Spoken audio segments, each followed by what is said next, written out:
Dios les bendiga, amados hermanos. Estamos aquí reunidos otra vez para iniciar otro estudio bíblico y en esta ocasión vamos a estar dando la lección número 13 que lleva como tema la encomienda misionera requiere evangelizar a los reyes. La base bíblica se encuentra en el libro de Hechos, capítulo 26, de los versos 19 al 31, aunque vamos a estar leyendo también el verso 32. El pensamiento central dice: toda persona califica para escuchar el mensaje de salvación. Por tanto, al anunciar a Cristo debemos incluir también a los reyes de la tierra, a los reyes de la tierra. Texto áureo. Entonces Agripa dijo a Pablo: por poco me persuades a ser cristiano. Eso se encuentra en Hechos, el capítulo 26, verso 28, que es uno de los versos que vamos a estar tratando en la lección. Y la enseñanza dice: nuestra labor misionera no solo requiere evangelizar a los reyes, sino orar para que la palabra cause una reacción de fe en sus corazones para que sean salvos. Y eso también, como siempre les digo, es importante que lo tengamos pendiente. En la introducción del expositor, que se encuentra en la página 119, pues quiero leer algo que el escritor ahí nos comparte. Y dice, en relación al estudio de hoy, ¿verdad? No debemos evadir a las autoridades superiores en nuestro trabajo misionero. En fin, la voluntad de Dios es que todos se salven y puedan llegar al conocimiento de la verdad. Eso se encuentra en 1 de Timoteo 2:4. Cuando Saulo fue llamado al santo ministerio, el Señor le dijo a través de Ananías que sería instrumento escogido para llevar su nombre en presencia de gentiles, de reyes y de los hijos de Israel. Hechos 9:15. Un poquito más para abajo dice: Dios nos ha encargado la palabra de la reconciliación y sin exclusión debemos ser fieles en predicarla a toda criatura. Y vamos a hacer una pequeña oración antes de proseguir. Dios de amor y de misericordia, te damos gracias, Señor, por este tiempo, Señor, por tu cuidado, por todas las cosas, Señor, que tú haces en nuestras vidas, Señor. Ahora te vamos a pedir de manera especial que en este momento, Señor, tú nos ayude a entender, Señor, todo lo que aquí se ha de explicar, Señor. Y que mis palabras, Señor, Padre Celestial, sean explícitamente, Señor, dirigidas por tu Santo Espíritu, Señor. Te lo pido de una manera especial. Al igual, Señor, te pido por mis hermanos donde quiera que se encuentren, Señor. Síguelos bendiciendo, protegiendo, Padre Celestial, en el nombre de Jesús. Amén. Y como dijera anteriormente, el tema de la lección es la encomienda misionera requiere evangelizar a los reyes. Leímos la introducción para que podamos comprender un poquito, ¿verdad? Pero en este momento yo voy a hacer un corto recorrido por las escrituras para saber lo que sucedió con Pablo y su trabajo o su trayectoria desde la despedida, ¿ok? O el discurso de despedida a los ancianos de Éfeso, y que tratamos en el capítulo 20 en la lección pasada, ¿ok? Y se recuerdan que él se despide con un gran discurso, una oración reverente, todos lloran con un gran llanto, besos hacia el apóstol mostrando el afecto que tenían hacia él. Lucas, quien escribe el libro de los Hechos, relata que de ahí partieron con rumbo a Jerusalén. En el trayecto hicieron parada en Tiro y allí encuentran a más discípulos. También esos discípulos les muestran un gran cariño y respeto a Pablo, que aún hasta sus mujeres e hijos al momento de despedida, porque él dura allí en aquel lugar aproximadamente 7 días, en el momento de despedirse, ellos salen junto con sus mujeres y sus hijos a despedirle. De Tiro parten y llegan hasta Ptolemaida. Allí duran solo un día. donde también comparten con otros discípulos. Luego salieron hacia Cesarea y se quedaron en casa de Felipe el evangelista, el que también es uno de los 7 diáconos y que en el libro de los Hechos pues leemos que fue escogido juntamente con Esteban. Estando unos días ahí de Judea, llega un profeta llamado Agabo, quien le profetizó a Pablo acerca de lo que le había de ocurrir con el fin de que estuviese preparado, ¿verdad? Mejor preparado para ello. Debido a ello, todos sus amigos intentaron persuadir o de alguna manera convencer de que no fuera a Jerusalén, pues se dejaban llevar de la debilidad de la carne. Pero ante la firme resolución o decisión de Pablo de seguir su viaje, y ellos sabiendo que él había sido encomendado a ese viaje bajo la dirección del Espíritu Santo, ellos cedieron en sus ruegos. Y no solo eso, sino que tanto Lucas, que era uno de sus acompañantes, los demás amigos cercanos, deciden correr la misma suerte que le esperaba a Pablo. Y dice que no solamente ellos, sino que también algunos otros discípulos le acompañaron a Cesarea, hasta Jerusalén. Llegado a la ciudad de Jerusalén, son hospedados por uno de los discípulos que es originario de Chipre, llamado Mnasón, y son recibidos con gran gozo por los hermanos de aquel lugar. Ahora, cuando se encuentran en Jerusalén, Pablo procede a darles un informe detallado de todo a los líderes de la iglesia madre. En otra ocasión, en otra de las lecciones, hemos hablado de cómo Pablo acostumbraba a dar informe, no solo a los apóstoles que se encontraban en Jerusalén, sino cuando él iba también a la iglesia de Antioquía de Siria. Y ellos, al escuchar el informe de Pablo, glorificaron a Dios por cómo había usado a Pablo. Sin embargo, ellos también le advierten al apóstol de los rumores y amenazas en contra de él, por lo que le proponen a Pablo que para que los judíos creyentes supieran que él no iba contra la ley de Moisés, acompañara a 4 hombres que tenían que hacer un voto a purificarse al templo. Y así esto serviría como una demostración pública ante las falsas acusaciones que habían hecho contra él. Y entonces, para que esta sugerencia no pareciera contradictoria, ellos también le recuerdan a Pablo que ellos no habían cambiado lo decretado durante el concilio en Jerusalén, aquella carta, famosa carta, y que también hablamos acerca de eso, en la que ellos solo le decían a los gentiles que debían de cumplir con lo que se le instruyó. ¿Ok? Entonces Pablo, quien no vio en esa sugerencia que los apóstoles le hicieron nada contra su conciencia de judío cristiano, él acepta por el bien de los demás. No obstante, y antes de cumplirse el término de días del voto, unos judíos de Asia, que ni siquiera eran de Jerusalén, alborotaron a la multitud y consiguieron apresar a Pablo.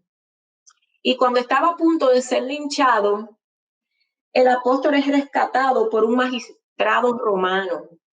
Y antes de entrarlo, de que lo hayan tomado para entrarlo a la fortaleza, Pablo le pide al magistrado que le deje hablarle al pueblo. Él expone su defensa en hebreo, hablando de su procedencia, dando testimonio de su anterior fanatismo y de su posterior conversión a Cristo. Y en eso él es interrumpido y tiene que ser rescatado una segunda vez. Entonces el magistrado o tribuno le presenta delante del Sanedrín, que viene siendo el consejo o concilio supremo de los judíos. Este Sanedrín no es el concilio de Jerusalén. Recuerden que el concilio de Jerusalén estaba conformado por los apóstoles, ¿ok? Ya la iglesia que le estaba sirviendo a Jesucristo, los apóstoles, ¿verdad? En cambio, este Sanedrín es el Concilio Supremo de los Judíos.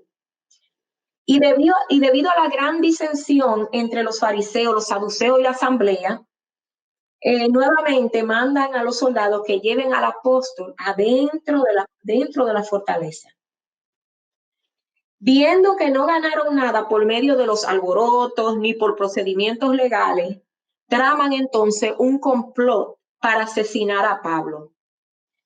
El magistrado es advertido de esos planes y manda a Pablo a donde el gobernador Félix, a Cesarea, con una carta donde le decía que ningún delito digno de muerte o prisión había hallado en Pablo. El apóstol una vez más presenta su defensa ante el gobernador Félix y los miembros del Sanedrín que ya habían ido hacia allá. Al escuchar al apóstol, se da cuenta que en ninguno de los asuntos del cual había sido acusado afectaban a la administración romana. Pero para consagraciarse con los judíos, deja a Pablo preso por 2 años. Félix, dice la Escritura, que entonces es sustituido, o más bien entra en efecto la gobernación de Festo. Festo es el próximo gobernante. Y por la historia sabemos que Félix fue destituido, sustituido por este otro llamado Festo. Entonces, apenas empieza a gobernar, vienen los acusadores de Pablo a presentar sus cargos, los cuales no podían probar. Festo, queriendo también consagraciarse con los judíos, le pregunta a Pablo si desea ser juzgado en Jerusalén delante de él. A lo que Pablo apela al César. Es decir, antes de caer en manos del sumo sacerdote, él prefiere caer en las manos del emperador Nerón. Ante la visita del rey Agripa y su hermana Berenice, ellos van, ¿verdad? El rey Agripa y su hermana Berenice van a hacer una visita a Festo. El gobernador aprovecha esa visita y les pone el caso del apóstol, y se interesa y desea escuchar o oír a Pablo. Entonces, en este capítulo 26, Pablo empieza exponiendo su defensa ante el rey Agripa, hablándole primero de su vida anterior como fariseo, perseguidor de los cristianos. También le habla de su conversión y el mandato recibido por Jesús en la visión. Entonces, a partir del verso 19, que es el que vamos a estar leyendo, vemos más de lo que le dice al rey y que corresponde, como acabo de decir, a esta lección. Entonces, vamos a leer los versos del 19 al 22. Dice: por lo cual, oh rey Agripa, no fui rebelde a la visión celestial, sino que anuncié primeramente a los que están en Damasco y Jerusalén, y por toda la tierra de Judea, y a los gentiles que se arrepintiesen y se convirtiesen a Dios, haciendo obras dignas de arrepentimiento. Por causa de esto, los judíos, prendiéndome en el templo, intentaron matarme. Pero habiendo obtenido auxilio de Dios, persevero hasta el día de hoy, dando testimonio a pequeños y a grandes, no diciendo nada fuera de las cosas que los profetas y Moisés dijeron que habían de suceder. Es decir, Pablo habla al rey acerca del inicio de su predicación, los lugares, las personas a quienes iba dirigido el mensaje y sobre todo el contenido del mensaje. ¿Cuál era este contenido? El arrepentimiento y la fe. Es decir, el cambio de mentalidad acerca del pecado y el volverse a Dios. ¿Ok? Entonces, en el expositor, cuando vamos en la página 120, me gustaría agregar algo que aquí, o más bien compartirles algo que el escritor del expositor dice. Y es, Pablo recuerda al rey Agripa que en el mismo Damasco, donde había ido a perseguir cristianos, comenzó a anunciar el evangelio. Pablo también aquí en el expositor dice que él no dejó de ir a Jerusalén. Y también, precisamente en esa ciudad de Jerusalén, él mismo se había educado a los pies de Gamaliel. Eso se encuentra en Hechos 22:3. Otra cosa que aquí el escritor dice es, la segunda mitad del versículo 20 revela cuál fue el mensaje que Pablo predicó a judíos y a gentiles. Él testificó al rey Agripa que había llamado a todos al arrepentimiento y a la conversión a Dios y a hacer obras dignas de arrepentimiento, lo que acabábamos de decir. Con esto recordamos que el evangelio es una voz de urgencia al pecador para decirle que debe dejar su camino de pecado y volverse a Dios, como está en el libro de Isaías, capítulo 55, verso 7. Otra cosa que aquí también se nos dice es que él había sido apresado por causa del testimonio, ¿ok? De su testimonio. Eso es algo que él le dice. Y luego dice también, al testificar, Pablo hace ver que su mensaje venía de acuerdo a lo que Moisés y los profetas habían dicho sobre el Mesías, su muerte expiatoria, su resurrección y ascensión. Nuestra actitud ante las escrituras debe ser de respeto y constante escudriñar de ellas. Ellas, es decir, las escrituras, son las que dan testimonio de Cristo, como dice Juan 5:39. Por eso, aún en el Antiguo Testamento puede hacer al hombre sabio para la salvación por la fe que es en Cristo Jesús. ¿Por qué? Porque si recordamos, por ejemplo, cuando vamos en este mismo libro de los Hechos, al principio, los primeros capítulos, recordamos la historia del etíope o el suceso del etíope y Felipe, ¿verdad? En el capítulo 8. ¿Qué es lo que sucede allí? Que un etíope iba de camino en un carro y va leyendo las escrituras, precisamente el libro del profeta Isaías. Cuando Dios, a través del Espíritu Santo, lleva a Felipe junto con aquel etíope, le pregunta que si entendía lo que él estaba leyendo. Y él le contesta que no, porque no tiene en realidad quien le explique. Felipe le explica. Y no solamente eso, le lee primeramente, lee y se da cuenta que lo que él está leyendo, el etíope está leyendo, es lo citado por el profeta Isaías en el capítulo 53, los versos 7 y 8. Y eso, en pocas palabras, sirve, es suficiente para que el etíope entienda, ¿ok?, el mensaje de salvación y de ser bautizado. Entonces, ¿qué es lo que nos está diciendo aquí el expositor, el escritor en el expositor? Que aún en el Antiguo Testamento encontramos palabras que pueden hacer, ¿ok?, que la persona venga al arrepentimiento y se acerque a Cristo. Entonces, vamos a leer ahora los versos 23 al 26, que dicen de la siguiente manera. ¿Qué es lo que dicen? Él le decía lo que dice Moisés y los profetas, ¿verdad? ¿Y qué es esto? Que el Cristo había de padecer y ser el primero de la resurrección de los muertos, para anunciar luz al pueblo y a los gentiles.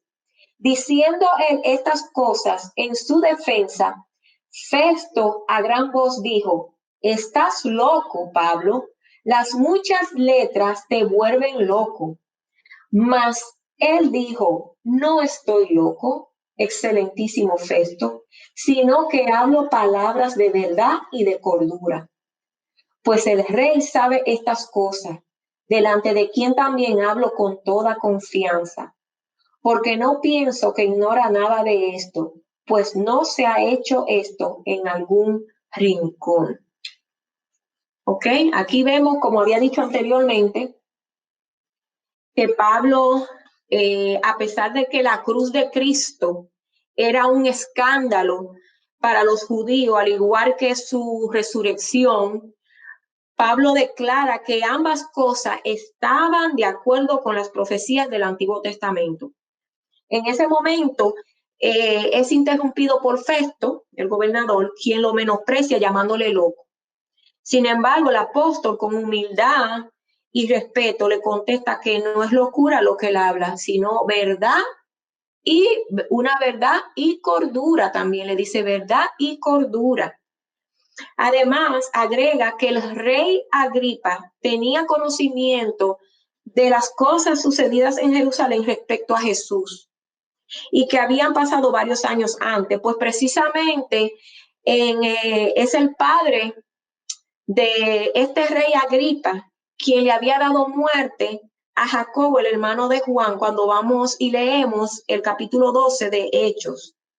Y aún más le muestra que la muerte del Señor fue un acto público. Por eso es que al final del verso 26 le dice, pues no se ha hecho esto en algún rincón. Fue algo que fue público, ¿ok? Entonces, en la página 122, quiero también compartir algo más en la página 122 del expositor, que dice, aquí aprendemos que si Cristo murió públicamente por nosotros, debemos hablar de Él libremente y exponer también en público su testimonio para salvación de muchos. Es decir, no importa si nos tachan de locos, debemos recordar que al mismo Jesús le acusaron de estar fuera de sí. Eso lo vemos en Marcos, el capítulo 3, 21, y ahí mismo inclusive se agrega y dice que le acusaron de estar endemoniado. Eso fue el mismo maestro. Y el mismo Pablo dijo en Primera de Corintios, cuando vamos al libro de Primera de Corintios, el capítulo 1, ¿ok? De los versos 18 hasta el 21, dice lo siguiente y se lo voy a compartir. Porque la palabra de la cruz es locura a los que se pierden, pero a los que se salvan, esto es, a nosotros es poder de Dios. Pues está escrito, destruiré la sabiduría de los sabios y desecharé el entendimiento de los entendidos. ¿Dónde está el sabio? ¿Dónde está el escriba? ¿Dónde está el disputador de este siglo? ¿No ha enloquecido Dios la sabiduría del mundo? O sea, ¿no ha enloquecido Dios la sabiduría del mundo? Pues ya que en la sabiduría de Dios el mundo no conoció a Dios mediante la sabiduría, agradó a Dios salvar a los creyentes por la locura de la predicación. Eso está bien claro. Y es algo que tenemos que tener en cuenta y es en relación también a lo que acabo de leer, que el escritor nos quiso dejar dicho, el escritor del expositor, ¿verdad? Que tenemos que sentir toda libertad y pedirle a Dios que nos dé la valentía para siempre hablar acerca de Jesucristo sin temor a ser tachado por locos ni ninguna otro tipo de acusación, ¿ok? Entonces vamos a leer los versos del 27 al 32, que son los últimos versos en nuestro expositor y que también terminan con este capítulo. Dice, ¿crees, oh rey Agripa, a los profetas? Eso es una pregunta, ¿verdad? Que le hace él. ¿Crees, oh rey Agripa, a los profetas? Yo sé que crees. Entonces Agripa dijo a Pablo, por poco me persuades a ser cristiano. Y Pablo dijo, quisiera Dios que por poco o por mucho, no solamente tú, sino también todos los que hoy me oyen, fueseis hechos tales cual soy yo, excepto estas cadenas. Cuando había dicho estas cosas, se levantó el rey y el gobernador y Berenice y los que se habían sentados con ellos. Y cuando se retiraron aparte, hablaban entre sí diciendo, ninguna cosa digna ni de muerte ni de prisión ha hecho este hombre? Y el 32, por último, dice, y Agripa dijo a Festo, ¿podía este hombre ser puesto en libertad si no hubiera apelado al César, a César? ¿Okay? Es decir, al emperador. Qué valentía la del apóstol Pablo. No solo le predica al rey, y dicho sea de paso, mientras yo hacía el recorrido a través o el resumen de los otros capítulos, desde el 20 antes de llegar al 26, pueden ustedes notar que no era el único gobernante al cual ya el apóstol Pablo, le había predicado, le había expuesto el mensaje, le había no solamente expuesto su defensa, pero había hablado acerca del mensaje o el contenido de su mensaje, el arrepentimiento y la fe en el Señor Jesucristo. ¿Ok? No fue solamente al rey Agripa, fue también a Festo, fue también a Félix, fue también al magistrado, a los gobernantes o más bien a los líderes del Sanedrín. Es decir, que él no tenía miedo. Entonces él no solamente lo confronta a Agripa y le hace saber que él tiene la certeza de que lo que dicen las escrituras en el Antiguo Testamento es cierto. Mas a pesar de la respuesta del rey, que no desea admitir delante de todo su fe en los profetas del Antiguo Testamento, pero tampoco el rey no quiere darle una negativa rotunda a Pablo. Por eso es que vemos que él, para evadir, se levanta junto con Berenice y con el gobernador y se van a un lugar aparte. Y estando en ese lugar aparte, hablan entre ellos y acuerdan una vez más que el apóstol Pablo es inocente.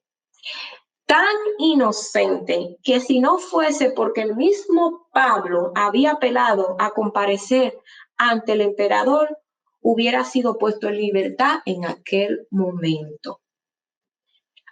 Para concluir, deseo leer algo que se encuentra en la página 123 y en las páginas 123 y 124 del expositor, y que dice lo siguiente. La expresión por poco me persuades a ser cristiano significa que aunque alguien sepa y crea lo que las escrituras dicen, si no está persuadido y convertido, no puede ser un cristiano verdadero. Otra cosa importante que aquí dice el escritor es que, más para abajo, así seremos como una ciudad asentada sobre un monte que no se puede esconder. Cuando hablemos de la palabra de Dios, ¿ok? Dice, el ejemplo de Pablo nos enseña que se puede ser cristiano verdadero, aún atravesando las peores circunstancias. De esa vida abundante en la fe de Cristo debemos procurar estar llenos diariamente y en todo lugar. Dice además, nuestro deber es anunciar a Cristo como el Salvador y después de cumplir bien esa responsabilidad, no somos responsables si los hombres desprecian el mensaje del Evangelio que hemos predicado. Y también dice, la solución moral, es decir, el veredicto acerca de Pablo que hicieron aquellas autoridades, revela que aquel preso era un verdadero discípulo del maestro. Y como decíamos anteriormente al principio, recordemos que en el capítulo 9 del libro de los Hechos, todo esto que vemos que el apóstol Pablo tiene que confrontar, no es otra cosa que algo que ya Dios le había dicho al profeta Ananías. Y recuerden, el profeta Ananías es uno, el sumo sacerdote Ananías es otro. Son dos personas diferentes, pero que tienen un mismo nombre. Pero en ese capítulo 9 del libro de los Hechos, Dios al profeta Ananías le dice lo siguiente en el verso 15 de ese capítulo. Ve, porque instrumento escogido me es este, para llevar mi nombre en presencia de los gentiles y de reyes y de los hijos de Israel, porque yo le mostraré cuánto le es necesario padecer por mi nombre. Eso era el mismo Señor Jesucristo, el mismo Dios, hablándole al profeta Ananías, de que Pablo iba a ser un instrumento que predicaría su palabra, ¿ok? En presencia de los gentiles. También lo llevaría ante los reyes y a todos los hijos de Israel. Y era todo lo que Pablo a través de su ministerio había hecho. Pero también le dice, yo le mostraré cuánto le es necesario padecer por mi nombre. Y ya había llegado la hora de los padecimientos mayores del apóstol Pablo. Permítame Dios que esta lección nos ayude a nosotros, ¿ok? A entender que a pesar de todos los peligros que puedan avecinarse, siempre tenemos que mantenernos firmes y no podemos hacer acepción ni siquiera de los reyes, de las autoridades, de los gobernantes, donde quiera que nos encontremos. Ellos también están incluidos en el plan de salvación. Ahora vamos a hacer una oración de despedida y quiero que me acompañen. Dios de amor y de misericordia, gracias Señor por este tiempo. Gracias Señor por tu palabra, por tu hermosa palabra, Señor. Permite, Señor, que lo que aquí hemos, Señor, tratado, Padre Celestial, se quede atesorado en nuestras mentes, en nuestro corazón y que podamos ponerlo por obra, Señor. Padre, una vez más te pido, Señor, por el bienestar, por la protección y el cuidado de mis hermanos, Señor, que los bendiga donde quiera que se encuentre, Padre Celestial. Pero también que tú mires esta humanidad que necesita tanto de ti, Padre, en estos momentos, Señor. Padre, toca su corazón para que abran, Señor, la puerta del mismo y esa palabra tuya que como una espada, Señor, que penetra, pueda, Señor, hacer un cambio en sus vidas. Todo eso, Señor, te lo pido, Señor, en el nombre poderoso de tu Hijo amado Jesús. Amén y amén. Gracias y por esta parte y Dios les bendiga mucho.